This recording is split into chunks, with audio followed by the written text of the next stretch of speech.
এখন আমরা সিএসএস করতে যাব। এর জন্য আমরা সিএসএস ফাইল ওপেন করব এবং এখানে বেসিক যে কোডগুলো মার্জিন 0, প্যাডিং 0 এগুলো আমরা করে নেব এবং বক্স সাইজিং বর্ডার বক্স এটা করে নেওয়ার পর আমরা বডিকে ধরবো এবং বডির ব্যাকগ্রাউন্ডটা আমরা চেঞ্জ করে দেবো। ব্যাকগ্রাউন্ড দেবো আমরা লিনিয়ার গ্রেডিয়েন্ট, এখানে 95 ডিগ্রি দেবো। 95 ডিগ্রি দেওয়ার পর আমরা রেড চাচ্ছি এবং ইয়েলো চাচ্ছি, দুটোর কম্বিনেশন ঠিক এরকম আসছে। তো এখন আমাদের কাজ হচ্ছে এগুলোকে মাঝখানে নিয়ে আসতে হবে। তার আগে আমরা লেখার কালারগুলো চেঞ্জ করে দিই, আমরা হোয়াইট দেবো। এর জন্য এসএফএফ, দেন আমরা কি করবো ডিসপ্লে ফ্লেক্স করবো এবং জাস্টিফাই কন্টেন্ট সেন্টার এবং অ্যালাইন আইটেম সেন্টার। এটা সেন্টারে আসে নাই বিকজ হচ্ছে আমরা বডিতে হাইট দিয়ে নিই, হাইটটা দিয়ে দিই 100 VH। দেখেন মাঝখানে চলে আসছে। আপাতত এতটুকু থাক।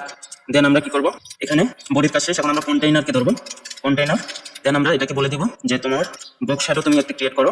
বক্স শ্যাডো হচ্ছে প্রথমে 0, তারপরে হচ্ছে 4 পিক্সেল নাও এবং ব্লার হচ্ছে 8 পিক্সেল হবে এবং কালার হবে ব্ল্যাক কালার হবে, অপাসিটি হবে 50। দেন যে এরকম আসছে। এরপরে আমরা কি করবো, পেডিং দেবো 20 পিক্সেল পেডিং দিলে এরকম আসছে। আমরা উইথ দিয়ে দেবো, উইথ দেবো 50 পিক্সেল। দেন এরকম আসছে। আমরা বর্ডার রেডিয়াস দেবো 10 পিক্সেল। আমাদের এরকম আসছে এবং আমরা লেখাগুলোকে মাঝখানে নিয়ে যাওয়ার জন্য আমরা টেক্সট অ্যালাইন সেন্টার করে দেবো, সবগুলো মাঝখানে চলে যাবে। তো আমাদের কন্টেইনারের কাজ মোটামুটি শেষ। তো আমরা এটা কি করি, ব্লারটা এরকম আসছে, তো আমরা একটু এই কন্টেইনারের ব্যাকগ্রাউন্ডটা আমরা ব্লার করে দিই। এর জন্য আমরা কি দেবো, ব্যাকড্রপ ফিল্টার ব্লার, আমরা কত ব্লার করবো, আমরা একদম 100 পিক্সেল ব্লার করে দেবো। দেখবেন যে এটা এখন ব্লার হয়ে গেছে। তো আপাতত আমাদের কন্টেইনারের কাজ শেষ।